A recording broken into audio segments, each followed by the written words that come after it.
இப்போ மீன் குழம்பு வைக்க போகிறோம். அதுக்கு வந்து வெங்காயம் 200 கிராம், சின்ன வெங்காயம், பூண்டு கொஞ்சம், தக்காளி பழம் ஒரு 200 கிராம், கொத்தமல்லி தழை, கருவேப்பிலை தழை, அப்புறம் புளி கரைச்சி வச்சுருக்குது, தேங்காய் மட்டும் அரைச்சி வச்சுருக்குது. பொட்டுக்கல்லாம் போடக்கூடாது, பொட்டுக்கல்லை போட்டால் நல்லா இருக்காது, டேஸ்ட் மாறிடும் மீன் குழம்பு. இப்போ எப்படி செய்கிறதுன்னு பார்க்கலாம். இப்போ எண்ணெய் ஊற்றியாச்சு, ஒரு 100-150 மில்லி இருக்கும். கடுகு போட்டுக்கலாம். கடுகு போட்டு கொஞ்சம் வெந்தயம் வச்சு, கடுகு போட்டாச்சு, வெந்தயம் போட்டாச்சு, கொஞ்சம் சீரகம்.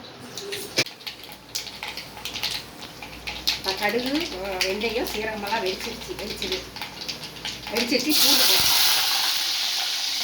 கொஞ்சம் கருவேப்பிலை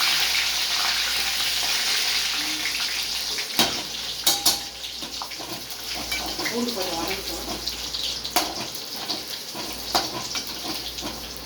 பூண்டு கொஞ்சம் செவந்து வெங்காயம், பூண்டு செவந்து வச்சு கொஞ்சம் வெங்காயம்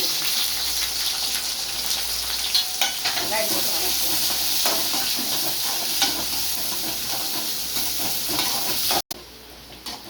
வெங்காயம் வணங்கிடுச்சு. இப்போ தக்காளி பழம் போட்டுக்கலாம். தக்காளி போட்டு கொஞ்சம் உப்பு போட்டுக்கலாம். உப்பு போட்டு நல்லா வதக்கலாம்.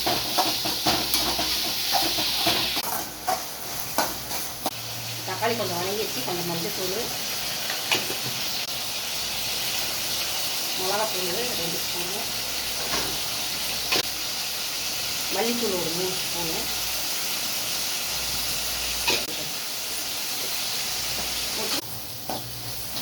நல்லெண்ணெய்.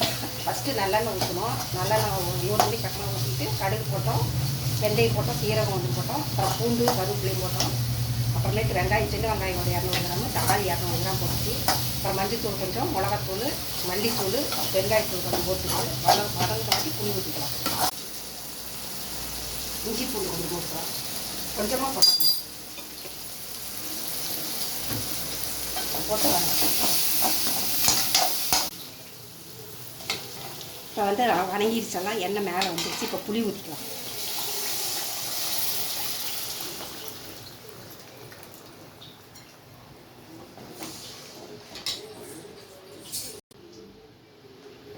இப்போ புளி ஊற்றியாச்சு. வெந்தய பொடி ஒரு 3/4 ஸ்பூன் போட்டுக்கலாம்.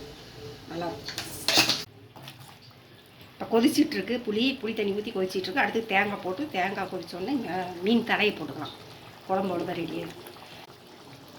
இந்த புளி குழம்புக்கு வந்து சோம்பு பட்டைக்கிராம்பெலாம் போடக்கூடாது. போட்டால் டேஸ்ட் வேறு மாதிரி ஆயிடும். பொட்டுக்களையும் போடக்கூடாது. நாங்கள் இப்படி தான் வைப்போம்.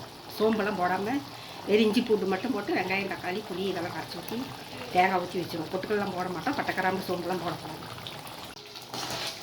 இப்போ பச்சை புளி பச்சை வாசமெல்லாம் போயிடுச்சு. இப்போ வந்து தேங்காய் ஊற்றிக்கலாம். வெறும் தேங்காய் அரைச்சது. கொஞ்சம் தண்ணி ஊற்றி கலக்கி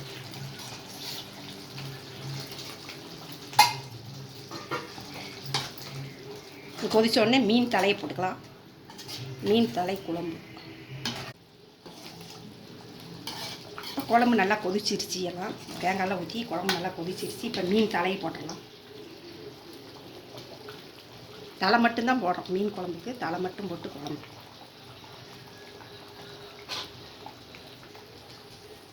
ஒரு 2 நிமிஷம் விட்டு இறக்கிடலாம்.